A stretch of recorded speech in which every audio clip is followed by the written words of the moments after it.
If you were around the early 2000s, there were really two pipelines you could go down if you had any interest in horror on the internet.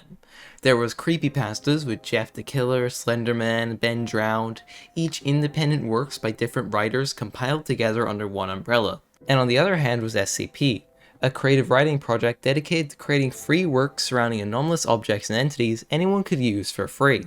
I first discovered SCP, I want to say near 7 or 8 years ago, and since then I have always had a passing interest in these stories and worlds. I know an unhealthy amount about these things, not as much as some people, but definitely more than any reasonable human being should know. This series is full of amazing stories and creatures that are all not outwardly horror, but more supernatural or disturbing ideas. A few of my favorites include SCP-610, a contagious disease that spreads quickly from person to person, mutating and mutilating their bodies until they're no longer human. SCP-055, a creature that removes any information about itself from your mind, with the Foundation only knowing what it isn't. Or SCP-4885, an entity taking the form of Wally or Waldo from the children's book that forces its way out of your body, leaving a yellow goop in its wake if you know where it is.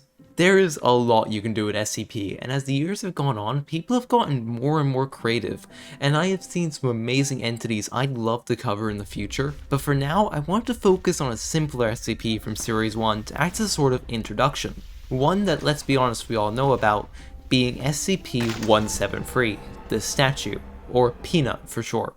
173 is a Euclid-class entity, meaning it requires a lot more resources to contain compared to others, and it's considered unpredictable. Now, there's some debate if 173 or the Weeping Angel came first, but regardless, 173 is a sentient statue made of concrete and rebar with a spray-painted face. When observed via any means, 173 will remain completely still. Once a person blinks, however, it will move forward at an intense pace, shifting its pose and aiming to snap the observer's neck, with the sound of concrete scraping the floor being heard as it approaches. 173 is being contained in a sealed container. Anytime the container is to be entered, 3 or more personnel must be observing 173, communicating and timing their blinks accordingly.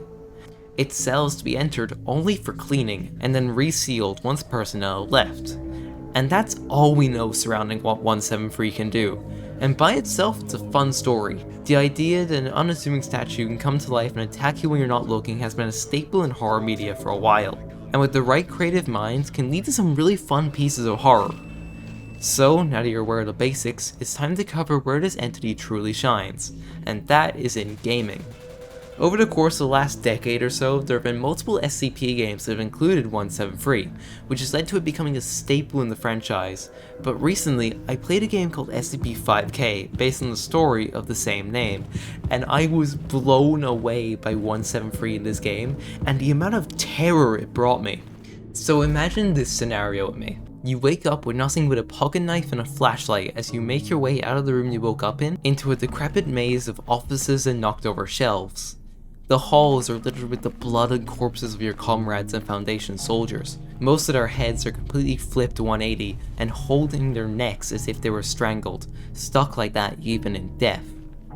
As you wander the hallways, you approach a shutter door completely locked with no way forward. And on the opposite end of the area lies a computer, one with a security system and a button, revealing a statue stood motionless just outside the shutter. Opening it causes the camera to shut off and the sounds of scraping concrete suddenly fill the halls.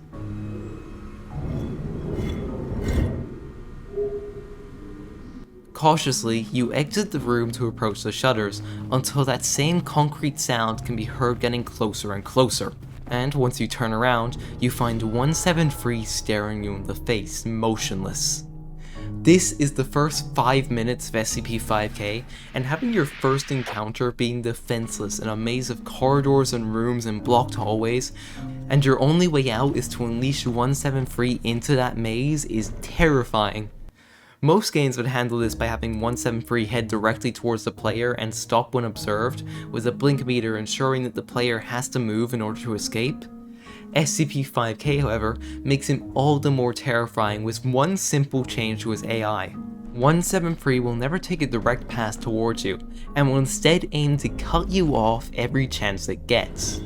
You take your eyes off this thing for a second, take a turn or crouch under a shelf, and he is gone to take another route, rushing through back hallways and knowing this maze like the back of its hand to appear behind you in no time.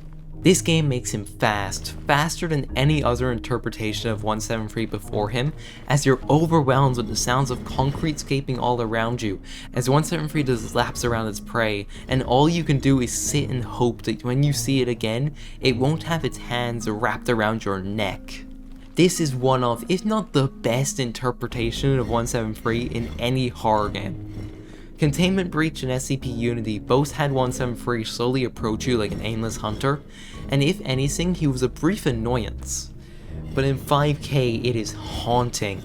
It feels like 173 is everywhere and nowhere, as you need to fight against your instincts to just hide in the corner and watch every hallway to push yourself forward to find that second lever and open the shutter to escape deeper into the horrors of the Foundation. While 173 has been done over and over, it's always fun to see an entity I know what to expect out of completely scare me like this.